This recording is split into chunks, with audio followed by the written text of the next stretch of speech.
Hi everyone. So in this video we are trying to address the subject. We already introduced involutions in the topic 1. So this is counting involutions. So I just want to recall the definition of involution. So involution is a bijection on a set X, a non-empty set X, such that I dot I is an identity function. Okay, so that's very important. So we have already observed the relation between partition of X, certain kind of partitions of X, and involutions. So let P be a partition of X such that the cardinality of that partition the elements of the partition are the subsets of the set X, and their cardinality is 1 or 2. Okay, for example, like this. So here X is 1, 2, 3, and a partition has 2 elements. We don't care about that now, but the elements like 1 and 2, 3, right? So here there is only 1 element, here is only 2 elements. So subsets has cardinality 1 or 2. That's what I meant, right? Now we can write the general form of such partitions like this is xy, such that xy belongs to X. So I don't mention x not equal to y here, because when x equal to y, this will be shrink to the singleton set. Okay, that's not a problem. So what we are going to say, there is an association with involutions and these kind of partitions, okay, of X. So if X equal to Y, then XY equal to singleton X or Y, there is no problem. Also, because it is a partition, so if you take an intersection, mutual intersection, then that would be empty, because in partition you can see that they are mutually exclusive. I mean, the intersection is empty if you take any two of the subsets in P, the partition P. Okay, so now if we define IP, so I have a partition, so corresponding to a partition, I want to define involution, right? So so here is the definition. If xy is in the partition P, the partition we have seen here, this form, then we define IP of X equal to Y and IP of Y equal to X, right? IPX equal to Y and IPY equal to X. So from the definition itself, it will give you the idea that I square is identity function. That's very simple. If you take IP of Y, it would be IP of X, right? Because IP of Y equal to IP of Y is X. Then IP of X is Y itself. So I square of Y is Y. So the condition is satisfied. Similarly, I square X is also X. So that's an identity function. So now we have to prove that this is a bijection, right? So it satisfies the property that I square equal to identity. And how do we prove that this is a bijection? Okay. So in order to prove that this is a bijection, first we have to prove that IP is injective, that means 1 to 1 and on to. So let P be a partition of this form, the form star. That means partitions having elements cardinality 1 or 2. And let IP be the function defined as follows above. We will prove that IP is an involution. So already we have proved the one of the property, right? Now we have to prove IP is injective and IP is surjective, or IP is onto. So how do you prove that IP is injective? So IPX equal to Y equal to IPX equal to X, right? Suppose we take like f of x equal to f of y. Then we have to prove x equal to y. So here IP is the function in our hand. So we have to show that x equal to y. Okay, so IPX equal to IPY means that IPX equal to IP of y. It's a kind of I of x equal to y, that form here. Okay, so or we can simply analyze like this: IP of x equal to capital Y. So capital Y you take as IPY. Then what we can say, XY is belongs to the partition P. I mean this block, right? That's what I written here, right? And whenever it belongs to this, I have the other equality, that is IP of IPY equal to X, right? But we already know that IP of IPY equal to Y, that proves X equal to Y, right? We already have proved this case, right? So X equal to Y. So in that case IP is injective, right? Yeah. Now IP is onto. How do we say that? Let's choose an element Y belongs to X. Then let's choose X equal to IP of Y. Since I is a function from X to X, this is also belongs to X. Okay. Then now you take IP of X. IP of X equal to IP of Y. That is Y. So IP is onto. All right. That means we got X such that IP of X equal to Y for any Y belongs to X. So that's IPSA.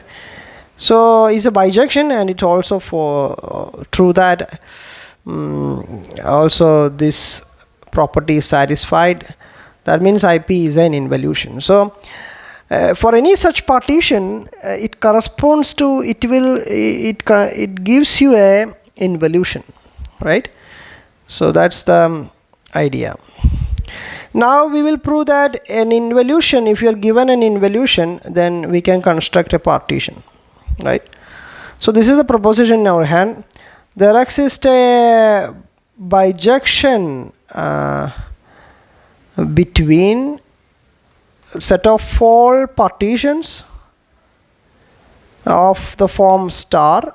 Star means the partitions we have already looked at, and of the finite set X, and the set of all involutions on X, right? Set of all involutions on X. So these are this we have to prove. So already we have proved that corresponding to any such partitions there exists a involution. Now if you are given an involution, you have to construct a partition of the form the star, right? So let I be an involution on X. Then we construct a partition like this, and we will prove that this is in fact a partition.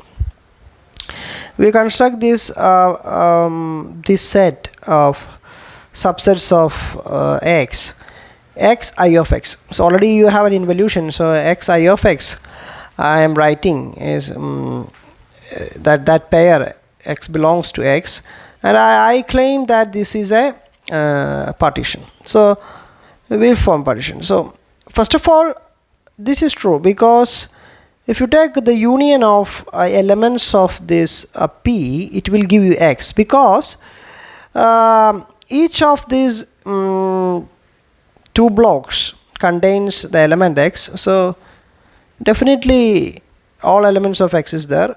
So the union is without any complication. You can see that that's completely X. So the union is X. Okay. Now we have to prove that they are mutually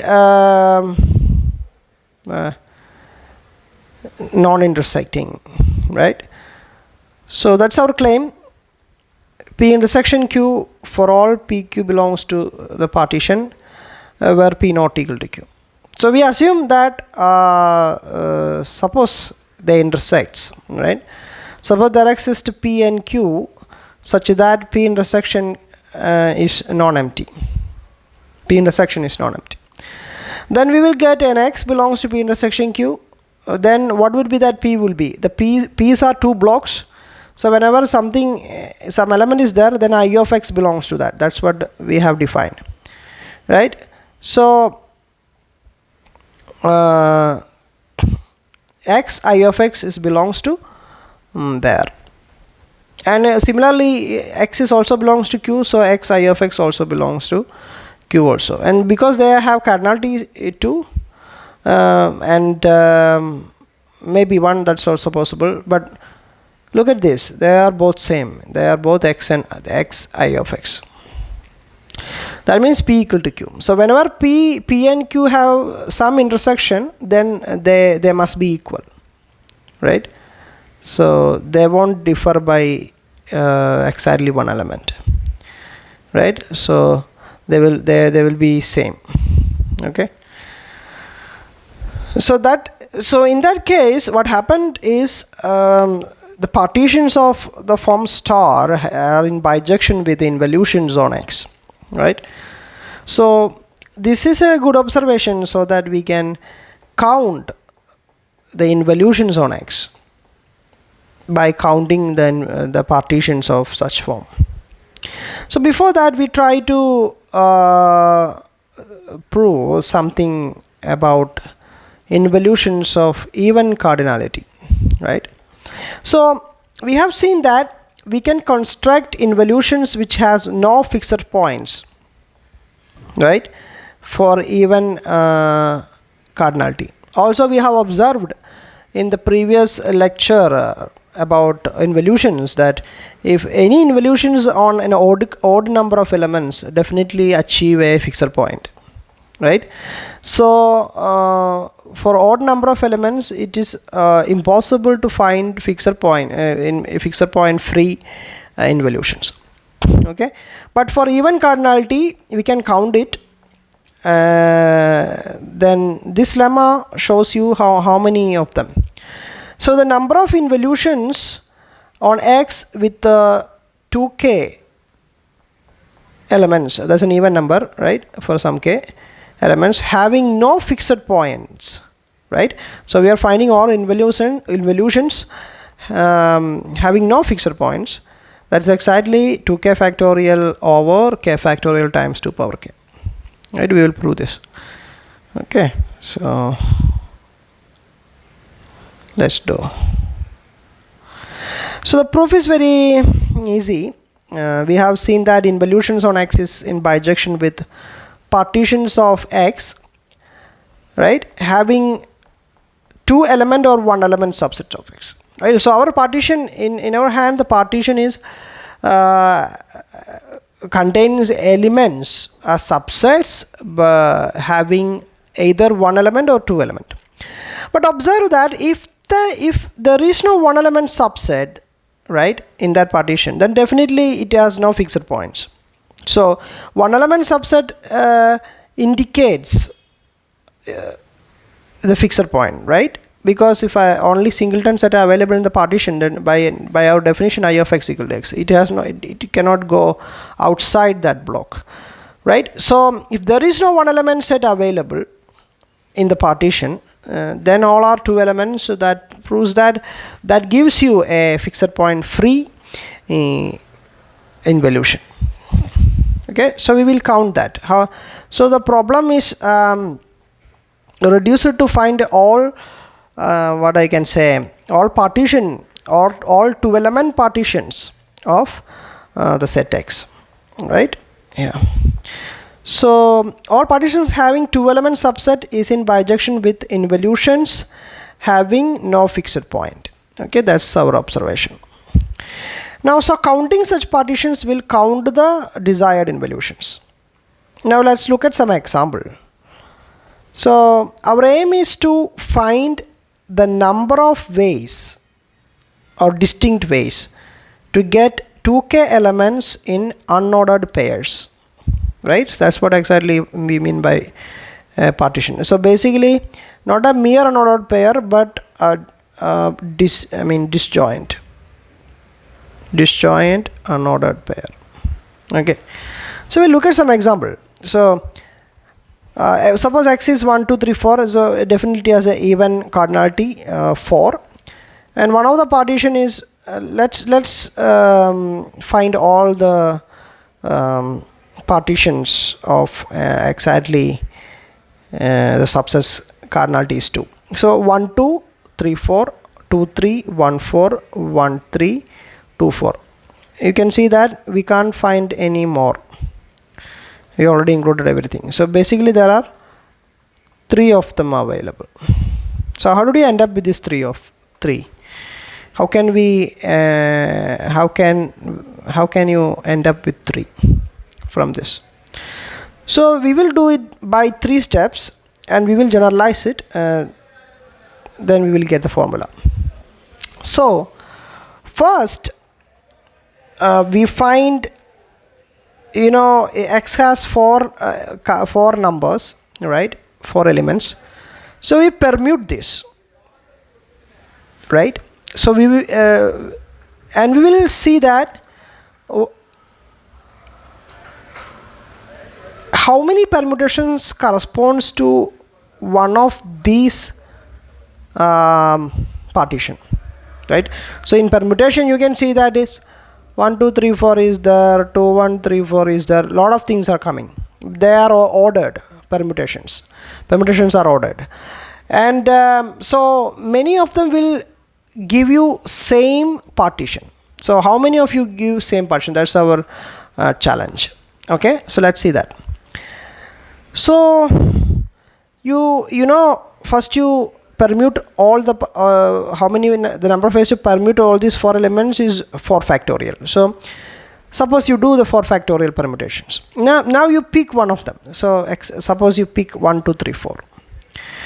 The second thing is we divide this by 2 blocks starting from the beginning. 2, then you make a line. So 1 2 3 4. So you took a permutation from 4 factorial permutations. Now we are going to look at we're going to analyze, right? So this 1 2 3 4, once you separate it by blocks, then you can interchange this block, right? 3 4 and 1 2, that gives you the same permutation, same partition.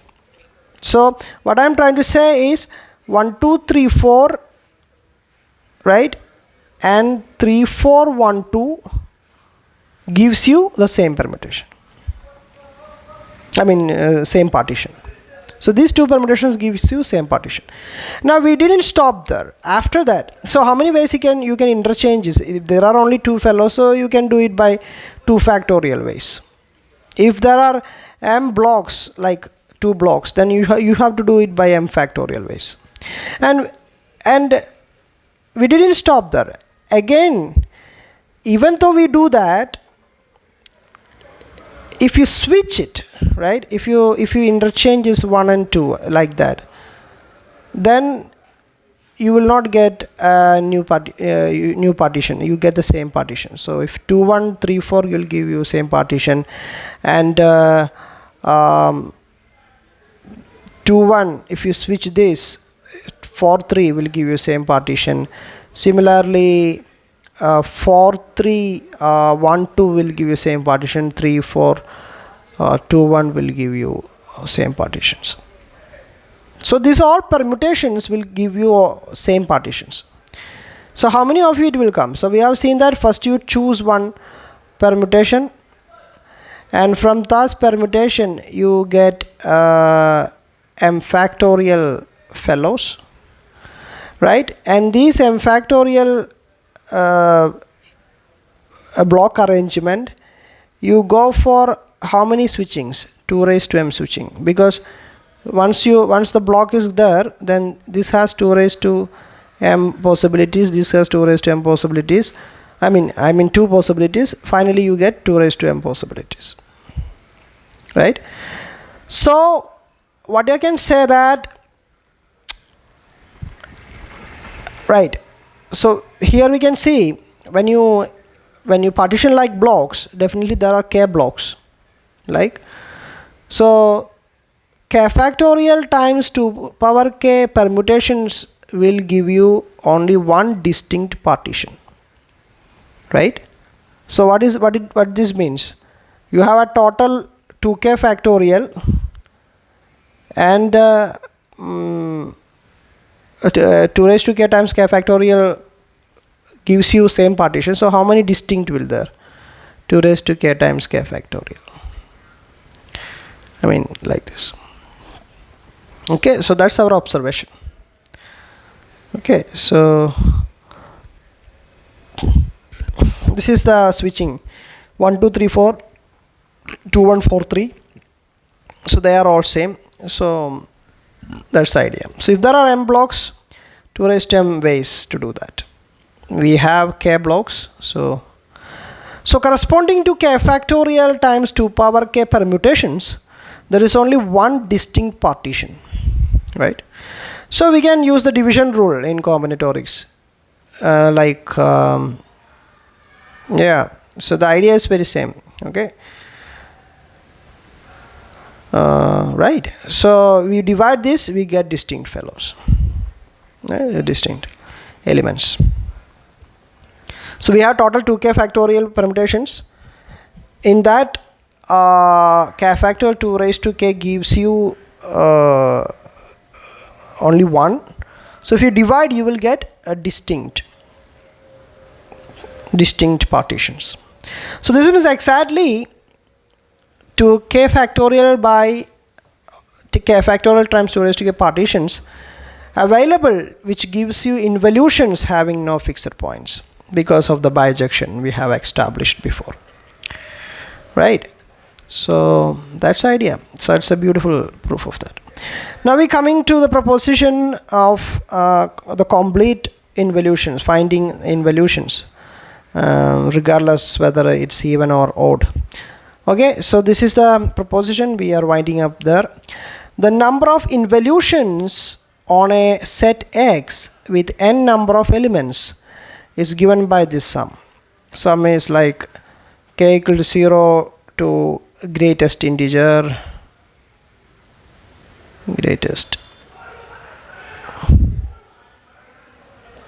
function, okay,